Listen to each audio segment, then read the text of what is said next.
can I get a recording? Hello, it's Echo, just in case you're new here. Welcome to my wonderful corner of the internet. We make a lot of nonsense here. I'm an artist. This is what I do. In this video, we're gonna be completing other people's sketches. All of these sketches were submitted via Twitter, so none of this artwork has been stolen, don't worry. I also made sure to put mine and the initial artist's handles on these, so watermarks, yeah. So let's get to it, and we're gonna talk about the first piece of art that I finished. This first piece was submitted by Twitter user Kaband724. Random thing in my unfinished art, lol. Now, this could just be the initial artist's style, but I felt like this had a bit of a Steven Universe kind of vibe. So for the line work on this, I decided to go a little bit on the thicker side, kind of trying to replicate that Steven Universe style. Once again, I don't know if this has anything to do with Steven Universe, but that was where my brain took it, so that's where I went. But I like to think that it's kind of like a Steven Universe OC, which I do all the time. I like self-insert characters, they're fun. So because none of these sketches were provided with a color palette, I ended up selecting a couple of my own.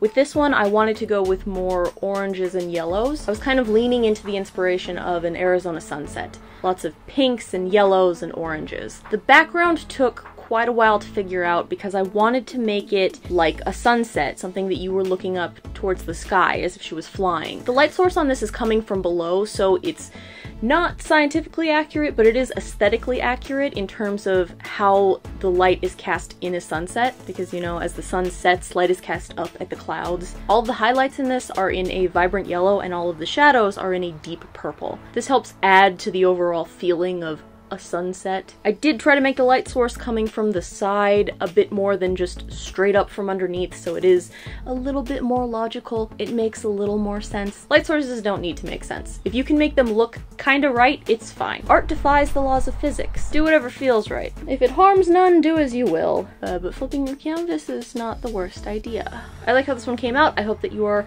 overall happy with the color palettes that I chose. Kaband, do have a great day. I'm still building this building, so there's no air conditioning in here yet, so I'm sweating. Sweaty artist video, oh boy. This next sketch was submitted by Cal Artsy. This had a very superhero kind of feeling, so I went with a very thin line weight. With this one, I was leaning more towards modern American comic book style, and so I went with a very light line weight to kind of mimic that classic American comic book style, but because I'm working digitally, I did want it to feel more modern. Also, I just watched Invincible.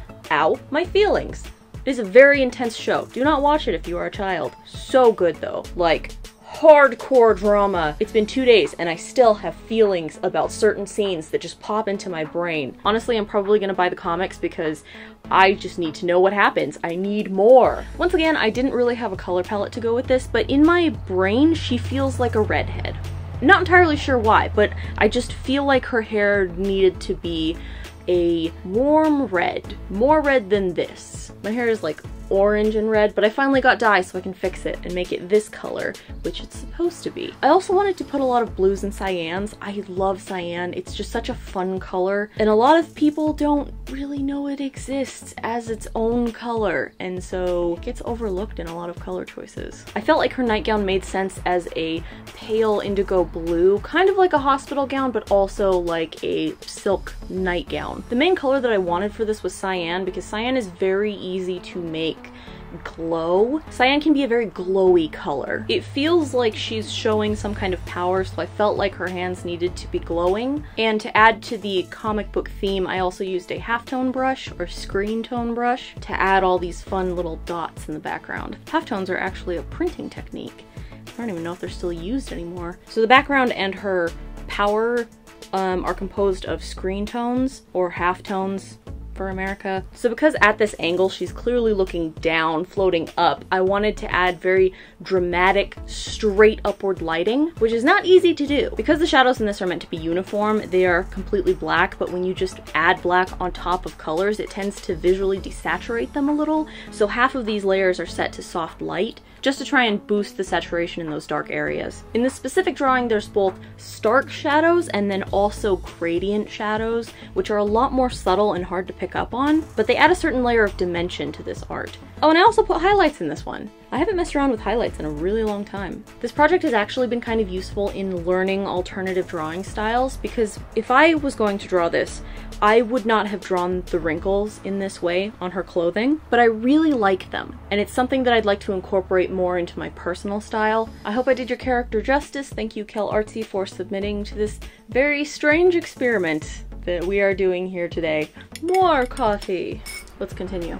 So this last sketch was submitted by Moth Stormy. I specifically chose this one because it's very brief and limited, which I figured would be a little bit more of a challenge because there was a lot less to start with. Initially I was going to add things like clothes and earrings, but I decided to just keep it kind of like a basic demon, and because the sketch weight was very thick, I decided to continue with that theme and add some thick ol' lines. One of the things that I did add that wasn't in the initial line art were eyebrows, and I feel like this character has a very like snarky kind of feel to it. I added the circle around it to kind of encapsulate the whole form because this is just a bust, and that way the drawing just kind of floats in the center as a whole unit, so it's not touching any of the edges. That way it can be cropped accordingly. When I first saw this, just based on the shape, I felt like the two colors that would have worked best were a deep ruby red or a goblin green. And despite the fact that I've already worked with kind of like red tones, I decided to go with red. I tinted the horns yellow, I made the background yellow, and the eyes yellow. Most of this was very reliant on shading, and so there's a lot more focus on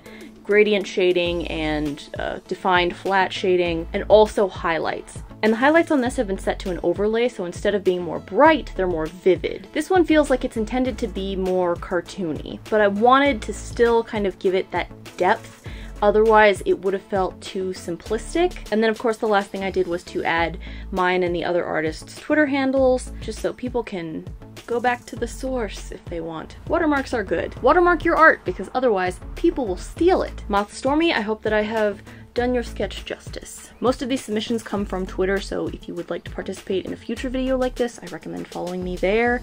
Keep an eye out for my fun tweets asking for ideas and sketches. You can hear me ramble and scream at the universe. All of this artwork was created using the program Procreate for iPad as well as an Apple Pencil. It's like the superior tablet. Everyone has one now. Not being tethered to a desktop is very freeing. Thank you for coming with me on this fun time journey. I'm gonna give you 1200 awesome points for making it all the way to the end of this video. Awesome points for you, my friend. If you would like to see more of my videos and you're watching this on YouTube or in the app, you can click here or here. I recently moved into a forest, so I've been making a couple videos about that. Or you can subscribe by clicking my face here. But I think that's everything for now, so I'm gonna go build a pen for a bunch of quail. I hope you have a wonderful day, and I will see you later. Goodbye.